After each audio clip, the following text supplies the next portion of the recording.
या देवी सर्वभूतेषु शक्तिरूपेण संस्थिता नमस्तस्यै नमस्तस्यै नमस्तस्यै नमो नमः।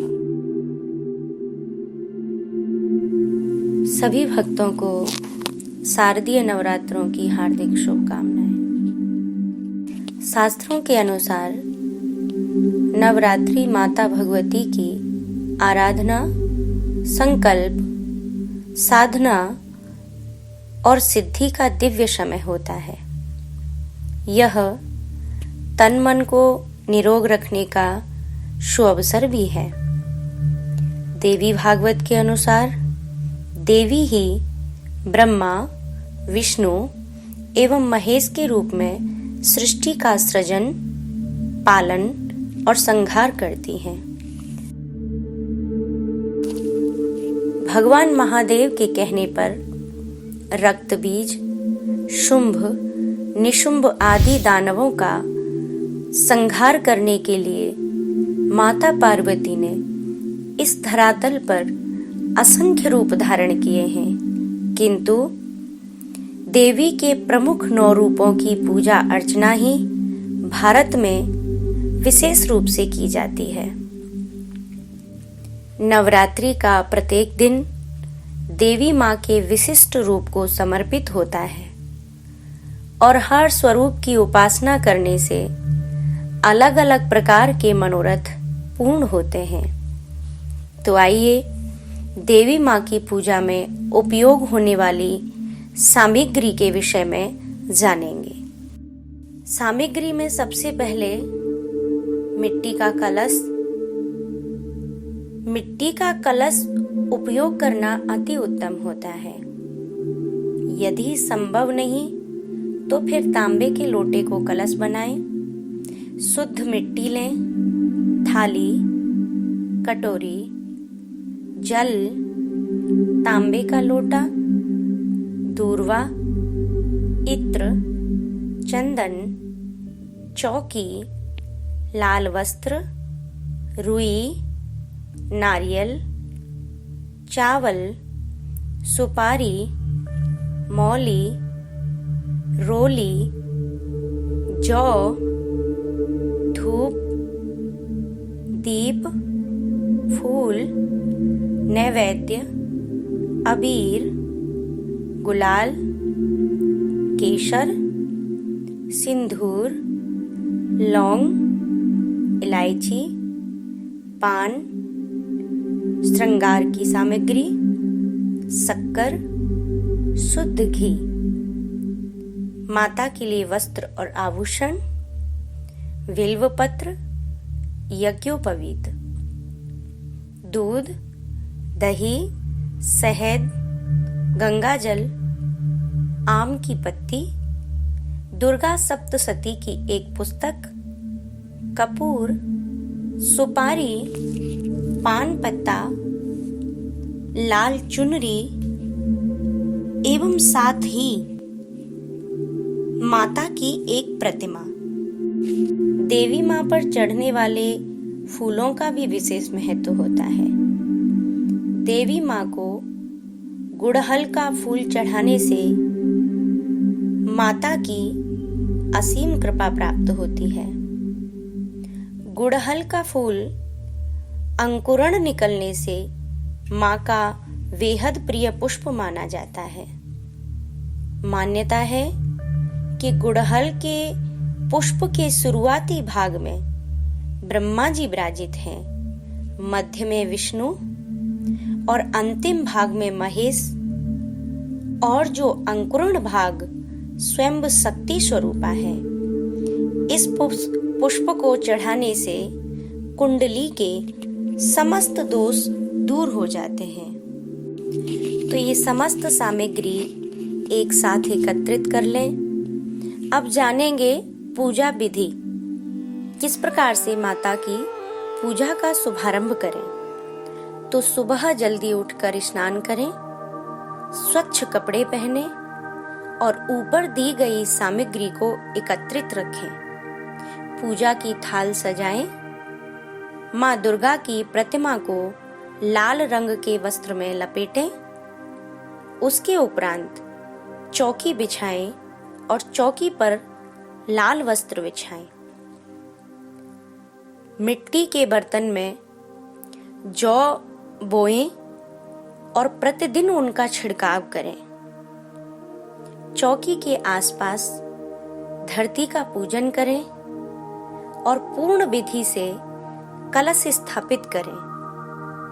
उसके बाद प्रथम पूज्य गणेश जी का विधिवत पूजन करें।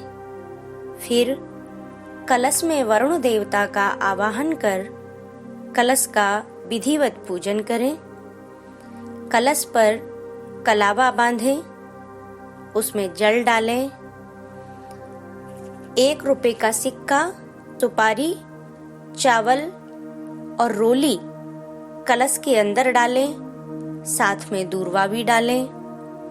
उसके बाद कलश के ऊपर आम के पत्ते अथवा अशोक के पत्ते लगाएं। उस पर एक नारियल, जिस नारियल पर रोली के साथ स्वास्तिक कड़ा हो, उस पर कलावा लपेटें और उसे कलश के ऊपर स्थापित करें।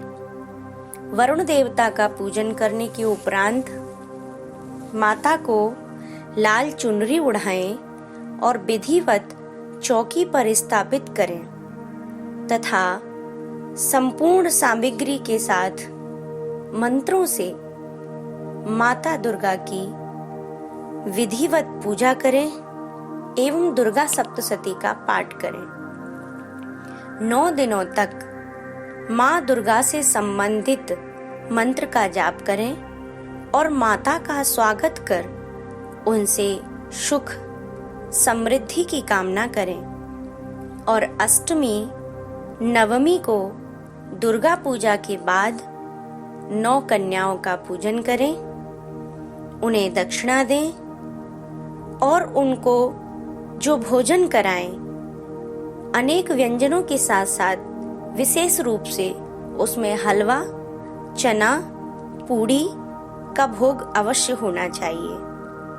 आखिरी दिन पूजा के बाद घट का विसर्जन कर माता की स्तुति करें और माता की कृपा प्राप्त करें। अब हम जानेंगे घट स्थापना का मुहूर्त।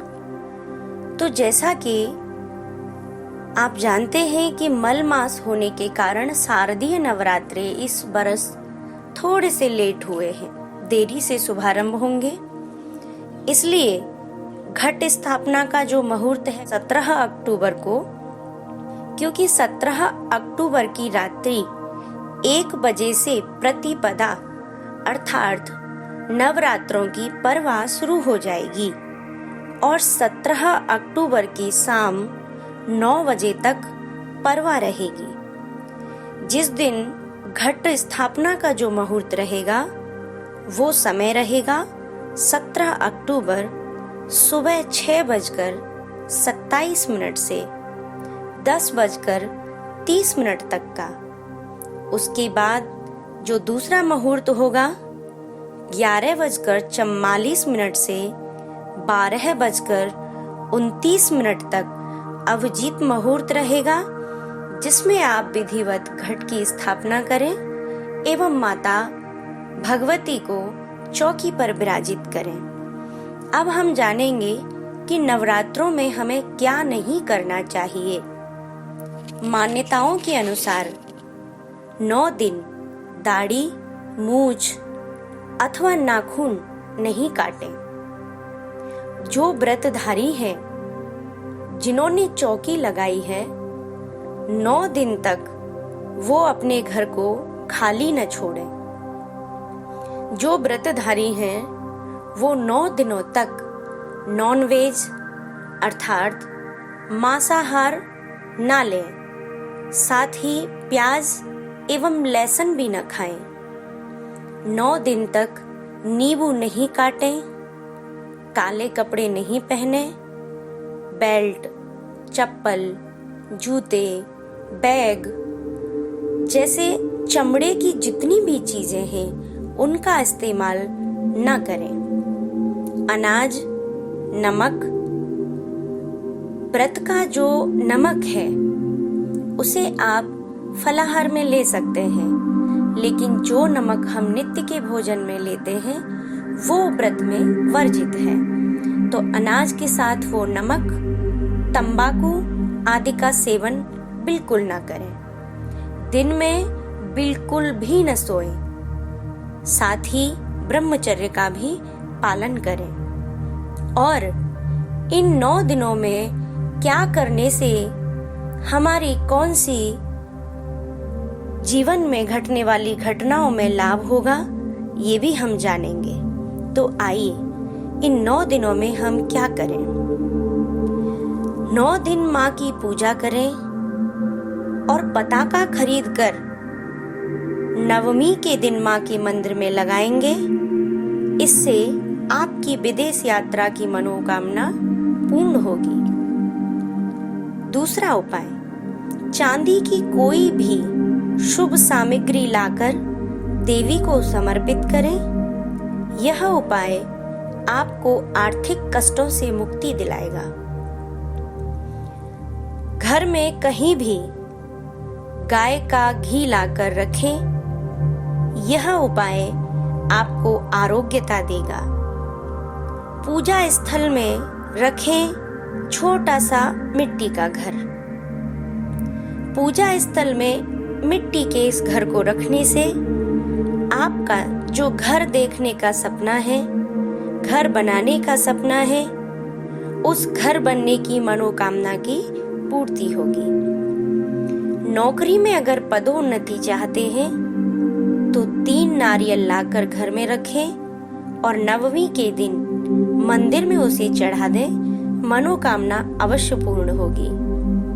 अगर अपने व्यक्तित्व में आकर्षण बढ़ाना चाहते हैं तो नवरात्र में धूप, सुगंध, अगरबत्ती, रुई या चमकीली सफेद कोई भी सामग्री खरीदें, जिससे आपके व्यक्तित्व में आकर्षण बढ़ेगा।